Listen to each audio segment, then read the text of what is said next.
অবশেষে নির্বাচনী মাঠ থেকে সরে দাঁড়াচ্ছেন বিএনপির বিদ্রোহী প্রার্থীরা। বিএনপির চেয়ারম্যান তারেক রহমানের অনুরোধে প্রার্থিতা প্রত্যাহার করে নিচ্ছেন তারা। ইতোমধ্যে একাধিক স্বতন্ত্র প্রার্থী দলের চেয়ারম্যান তারেক রহমানের সঙ্গে সাক্ষাতের পর তাদের প্রার্থিতা প্রত্যাহারের ঘোষণা দিয়েছেন। বিএনপি চেয়ারম্যান তারেক রহমানের সঙ্গে সাক্ষাৎ করেন ব্রাহ্মণবাড়িয়া 1 আসনের স্বতন্ত্র প্রার্থী সৈয়দ একে একরামুজ্জামান। সাক্ষাতের পর এক ভিডিও বার্তায় তিনি নির্বাচন থেকে সরে দাঁড়ানোর সিদ্ধান্তের কথা জানান। ঝিনাইদহ 4 আসনের স্বতন্ত্র প্রার্থী মুর্শিদা খাতুন মনোনয়নপত্র প্রত্যাহার করেছেন। তিনি জেলা বিএনপির উপদেষ্টা মণ্ডলীর সদস্য এবং সাবেক সংসদ সদস্য শহীদুজ্জামান বেল্টুর স্ত্রী। বৃহস্পতিবার রিটার্নিং কর্মকর্তার কাছে লিখিত আবেদনের মাধ্যমে তিনি তার প্রার্থিতা প্রত্যাহার করেছেন। আরএফএল গিজার মানে চটজলদি পানি গরম, বিদ্যুৎ বিল 20% কম। আরএফএল গিজার, উষ্ণ পানির পরশ।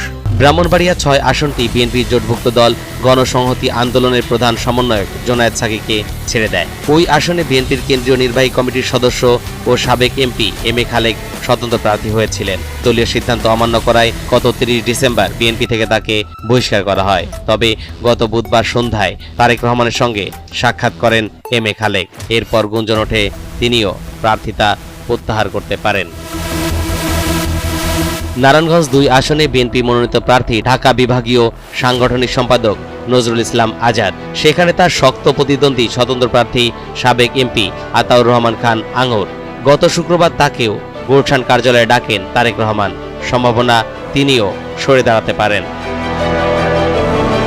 মাদারীপুর 3 আসনের স্বতন্ত্র প্রার্থী কেন্দ্রীয় যুবদলের সাবেক সহসাধারণ সম্পাদক আসাদুজ্জামান পলাশ। তিনিও নির্বাচন থেকে সরে দাঁড়ানোর ঘোষণা দিয়েছেন। এক ফেসবুক স্ট্যাটাসে তিনি বলেন, গণতন্ত্রের আপসী নেত্রী বেগম খালেদা জিয়ার ইন্তেকালে সৃষ্ট জাতীয় শোকের প্রতি সম্মান জানিয়ে এবং বিএনপির চেয়ারম্যান তারেক রহমানের প্রতি পূর্ণ রাজনৈতিক আনুগত্য রেখে আমি আসন্ন নির্বাচন থেকে সরে দাঁড়াচ্ছি। সুনামগঞ্জ 5 আসনের প্রার্থী মিজানুর রহমান চৌধুরীও প্রার্থিতা প্রত্যাহারের সিদ্ধান্ত নিয়েছেন। তিনি বিএনপির জাতীয় কমিটির নির্বাহী সদস্য ও সুনামগঞ্জ জেলা বিএনপির আহ্বায়ক কমিটির অন্যতম সদস্য। ফেসবুকে দেওয়া এক বার্তায় তিনি বলেন, দেশ ও দলের এই ক্রান্তি লগ্নে দলীয় সিদ্ধান্ত মাথা পেতে নিয়েছি। ভোলা 1 আসন থেকে সরে দাঁড়ালেন বিএনপির প্রার্থী গোলাম নবী আলমগীর। এই আসনটি জোট শরিক বিজেপি প্রার্থী আন্দালিব রহমান পার্থকে ছেড়ে দিয়েছে বিএনপি। সোমবার রিটার্নিং কর্মকর্তার কার্যালয়ে গিয়ে আনুষ্ঠানিকভাবে মনোনয়নপত্র প্রত্যাহার করে নেন গোলাম নবী আলমগীর। নোয়াখালী 5 আসনের নির্বাচন থেকে সরে দাঁড়িয়েছেন স্বতন্ত্র প্রার্থী ও বিএনপির স্থায়ী কমিটির সাবেক সদস্য ব্যারিস্টার মওদুদ আহমেদের স্ত্রী হাসনা জসিমউদ্দিন মওদুদ। বিএনপির একাধিক সূত্র বলছে, বিএনপির চেয়ারম্যান তারেক রহমানের আহ্বানে প্রার্থিতা প্রত্যাহার করেছেন তিনি। এদিকে হবিগঞ্জ 1 আসনে রেজা কিবরিয়ার বিরুদ্ধে বিদ্রোহী প্রার্থী হওয়া সাবেক এমপি সুজাতের সঙ্গে ঢাকায় কথা বলেছেন বিএনপির চেয়ারম্যান তারেক রহমান। দলীয় সূত্র জানিয়েছে, শেখ সুজাতও প্রার্থিতা প্রত্যাহার করতে পারেন। তবে কিছু আসনে বিপরীত চিত্র আছে। এখনো অনড় অবস্থানে আছে ব্রাহ্মণবাড়িয়া 2 আসনের জুনায়েদ আল হাবিবের বিরুদ্ধে বিদ্রোহী প্রার্থী হওয়া বিএনপির সাবেক আন্তর্জাতিক বিষয়ক সম্পাদক ব্যারিস্টার রুমিন ফারহানা।